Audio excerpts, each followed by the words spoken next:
Hi, I'm Kris Thoemke. Welcome to Exploring Florida. Well, today we're on Chokoloskee Island, on the edge of the 10,000 islands. Now, this is a unique place because so much of the history of this area is still alive in the people that live here. Joining me today is Lynn McMillan. She's the granddaughter of Ted Smallwood, and he was the proprietor of the general store that you see here behind me. This was the place, the focal point of the community back around the turn of the century. Today, we're going to take a look at the store and some of the people, some of Lynn's relatives, her father, her aunt and uncle, and if we're lucky, some of the Seminole Indians who used to trade with the Smallwoods will be here as well. It's going to be a real interesting show, so stay with me. The production of Exploring Florida is made possible by the generous support of the members of Southwest Florida Public Television. It is members like you that keep the public in public television.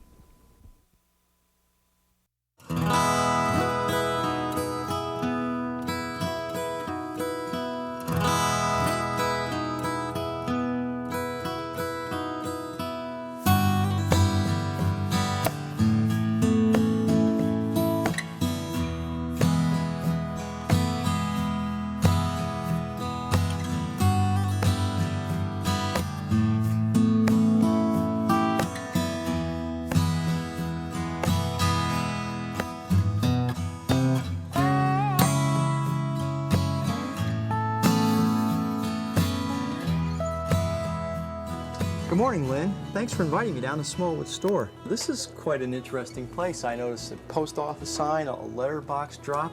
What went on at the Smallwood Store? Well, everybody came here to get their mail and anything else they needed. This was one of the only places in the area to get your supplies for probably 30 miles in any direction. Now, so it was pretty popular. When you say people came here from all over, how long ago are we talking about? I mean, obviously this is not the general store of today as you might expect. This is from times past, right? Yeah, it started in 1906. My grandfather had the store in his house in the beginning and also the post office there. And as business grew, he moved and he built this building here down by the water so it would be readily accessible to the boats that offloaded supplies. Everything was done by water because this was water accessible only, so he built it right here by the water edge. Yeah. Well, Chokoloskee at that time was completely an island, right? I mean, today you can drive to the island, but back then you couldn't, could you? No, not until 1956 when they built the causeway. It's all man-made, and it connected us to the mainland. Up until then, there was no electricity or telephones, and people used to write back and forth from Chokoloskee to Everglades, you know, to communicate. Wow. It's a little different, and you consider it's only, well, this is 80, 90 years ago. A lot of changes have occurred in a relatively short period of time by our standards. Yeah, it has. There were a lot of people that lived throughout the islands here, you know, before the park was here, and they all came here by boat to trade. And the Seminoles also. They would bring their hides and their goods, the venison and stuff, to trade for supplies that they needed. So this was their first contact with the non-Indians, and was your grandfather, right? Pretty much. They've said that some of them he was the first white man they'd ever seen. Must be an interesting history. I've noticed when I came in the store this morning, looked real quickly, a lot of interesting looking items out there. How about if we take some time and you show me around the store? I'd like to learn a little bit more about what's here, about what your grandfather did, and just get a whole feel for this area. Okay, sure. All right, let's go.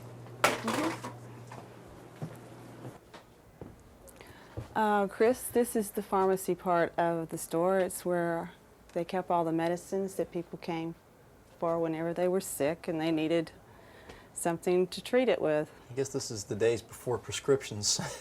Yeah, yeah. A lot of things have changed since then. Yeah, some of those things, I'm not sure that I would want to take them today. I don't know about you, but that's for sure. What are some of those things back there anyhow? Well, this is kind of like Tylenol, only it didn't come in a capsule. It's a powder that they mixed and drank it. And it was for your headaches. Magnesium carbonate, good grief. That's probably one of the oldest medicines we have. Looks more like chalk the kids would use on the blackboard. Yeah, exactly. They had different remedies back then. This is an old Listerine bottle. You can see the cork is still in there, and It's pretty dilapidated, but Well, now when you first came to the store and opened it up, because it had been closed for a while, not everything was on the shelf like this, was it? well, everything you see here was here when we came in and started the restoration. 95% of the stuff here in the store was here when we started the restoration.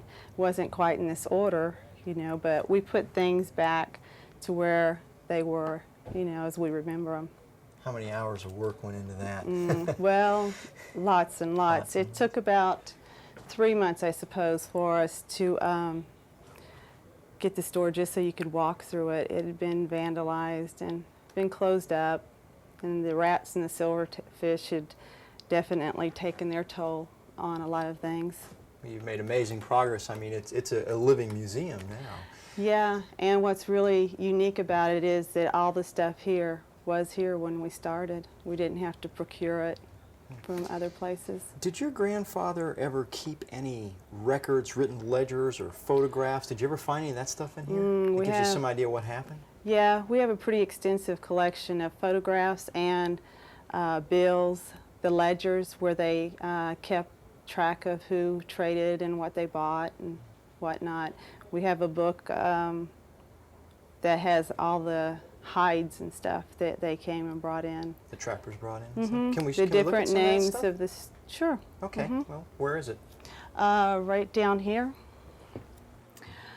Chris, come on around the counter here and take a look at this ledger. This is some of the records of the trading that went on here at the store and what they bought and who bought it. And He kept track of everything he sold, I guess, huh? pretty much. It varies from bread to gas, lanterns. Is that the price, 10 cents? Mm-hmm. Milk, 25? Yeah, 10 cents for a loaf of bread. The prices were pretty good back then. And the day sales of $21.28, but I guess that was a good profit back then. Yeah, I guess it's, you know, they go.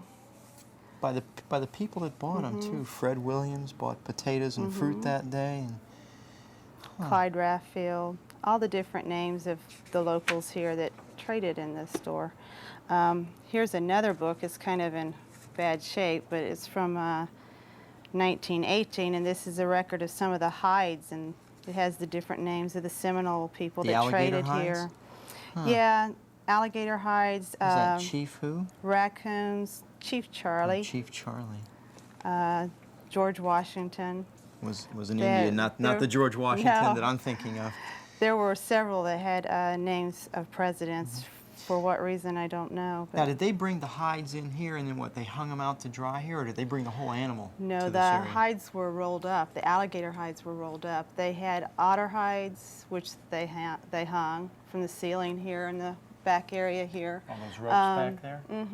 Also, the coons. That was a big thing back when the raccoon coats were very fashionable. A lot of them came from down here, I guess, huh? Yeah, and so this is just records of. The length of the alligators and the number they got. I guess, are these the prices they paid for them? That's what they got for them. Wow. They're worth a little bit more than that today, I'm it sure looks the like. prices are a lot higher now. What about this bag here? I noticed how the corner of my eye says Cuba. Yeah, I guess this is whenever the Hershey Company had an interest down there, because this is a sugar bag, and this is the people here traded with Cuba. They took a lot of their salted fish down there and bought back whatever Cuba had to offer, and some of it was the sugar. So this came on boats up here to Chokoloskee Island, had the bags of sugar? Well, they traded with Key West, but they would take the salted fish from here and then go to Key West, and then from there to Cuba. This must have been quite interesting for the Indians that came to this area to see some of these things, because I'm sure they've never seen them before. No, this is probably their first, encounter with the white man when they came to trade here at the store. There's a box over there on the Like a other side of the. trunk And that's what my grandfather called the Indian Bank. The Seminoles would. That's a strange bank.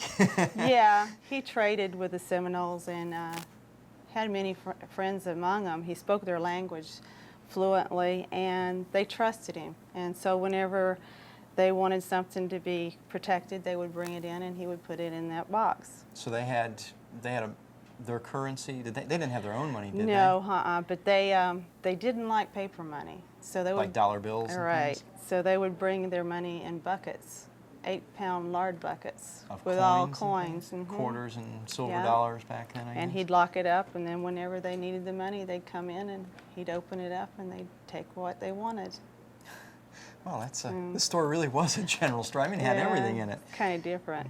I noticed this photo album here. Does this have pictures from back in the days of your grandfather? These are some postcards that have been made from the photos over the years, you know, of the store and different places and points of interest. This is my grandfather and my grandmother there. This is a photograph of the fish house that used to be out here in the bay. The pilings are still out there. That's The about all house is that. gone now? Yep, it got destroyed during one of the hurricanes. Oh, there's quite a bit in here. Yeah. Some pictures of some of the Indians I noticed too. Yeah, there's a lot of the photos of the Seminoles. There's one here of the Seminoles camping out here beside the store.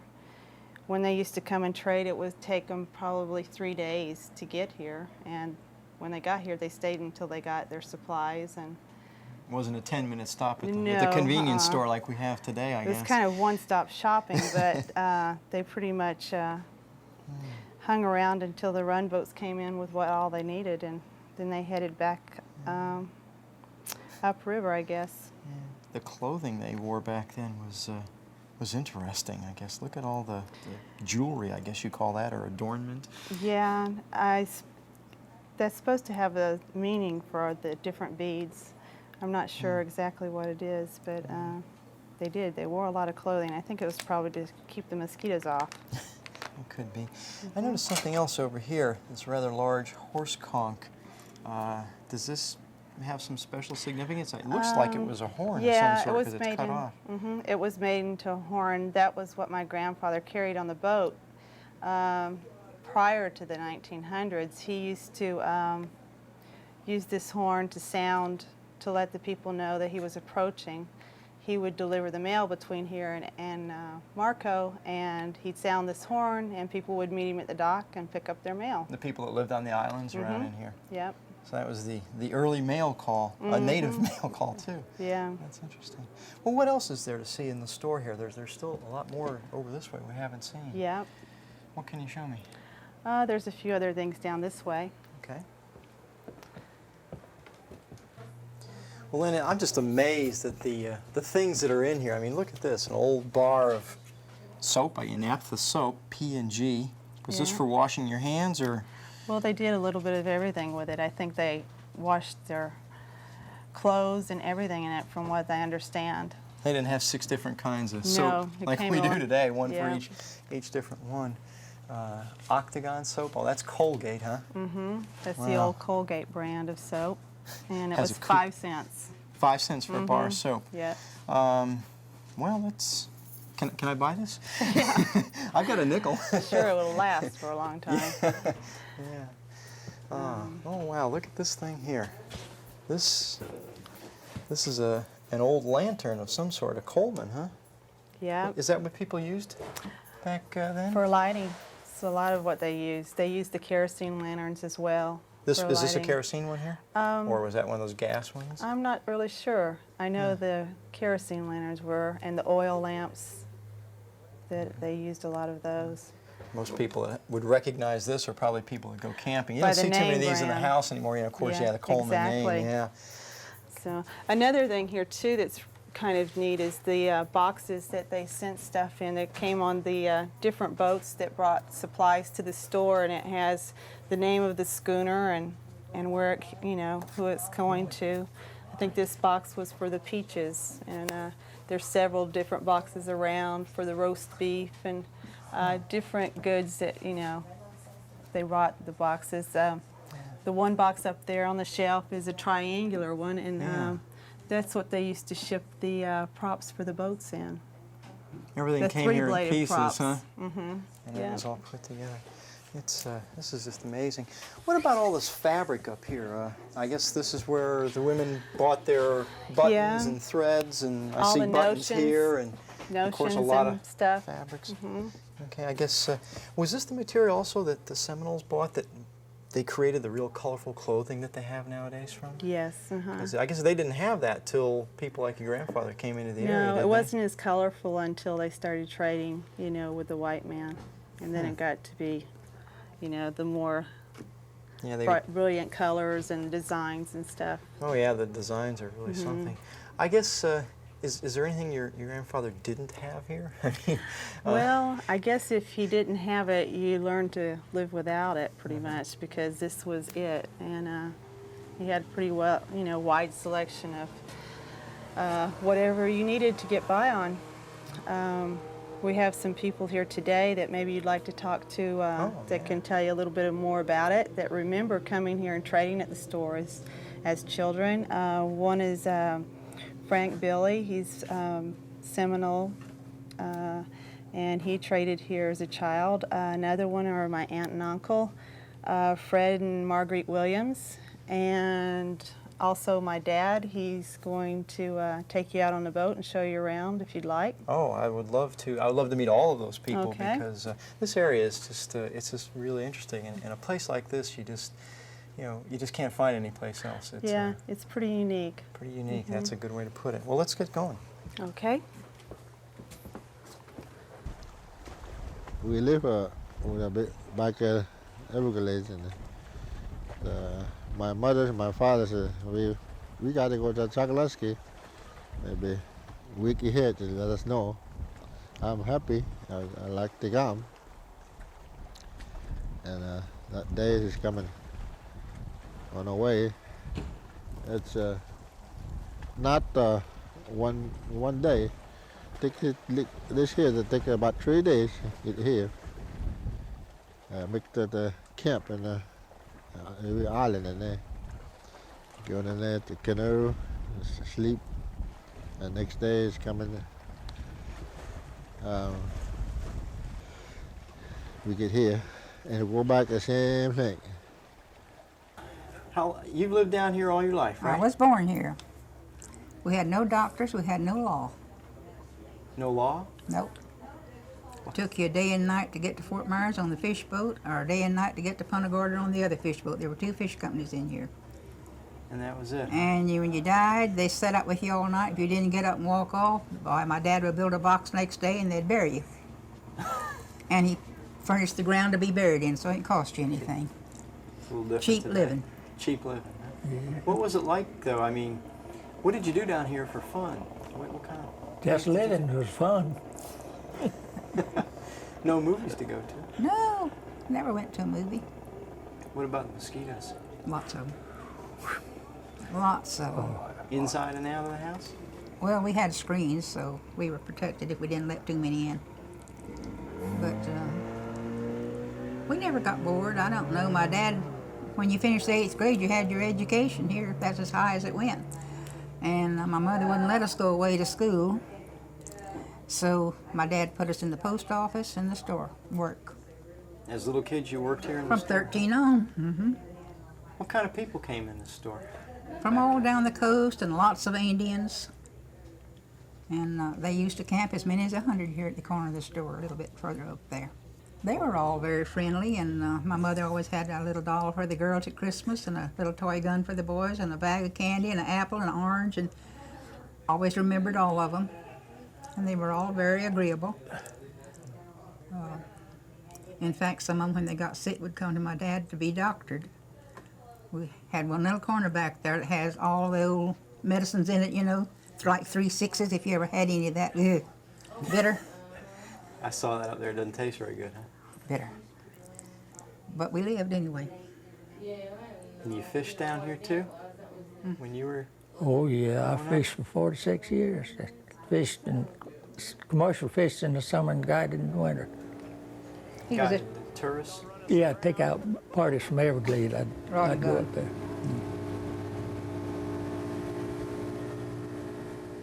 Well, you see, from the looks of our boat ride just now, I guess you know your way around these waters and these islands pretty good. Yeah, I've been living here all my life. I was born and reared here in 69, going on 70. Oh, yeah?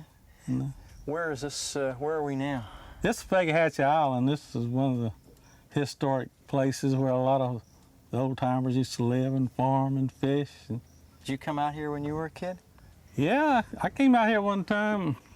We didn't get around very much because transportation wasn't like it is today. Yeah, I guess we don't have the high-powered boats back then to get around. No, so we quickly. had little old one-lungers, 3-4 horsepower. Take you probably an hour and a half to come down here from Everglades. It only took us a few minutes. I know. Well, what's out on this island? Well, there's an old cemetery out there where a lot of the old timers are buried. Some cisterns where they caught the rainwater to drink. Some of the pillars for the old houses are still in place. And in fact, they had a schoolhouse in here at one time. Oh, yeah? Yeah. It must have been pretty tough living out here, I guess, if they had to collect all the rainwater and everything. Why don't you say we go take a look at some of this stuff? I'd like to see it. Fine, let's hit the trail. There's a nice little trail out there. Okay.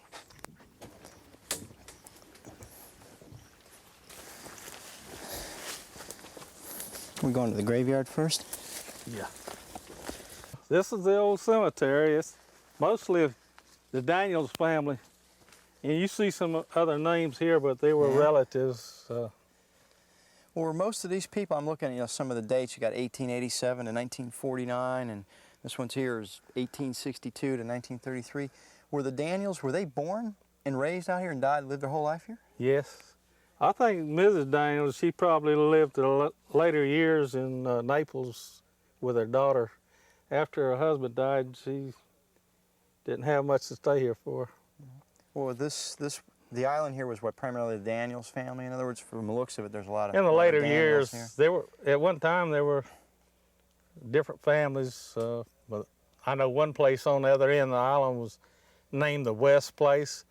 I never met that man and never heard too much about him, but that place is named after him. So, and then along the northeast side of the island, there's several cisterns along there where were the houses, and back in the middle of the island there's a cistern back there. I think that was for the schoolhouse.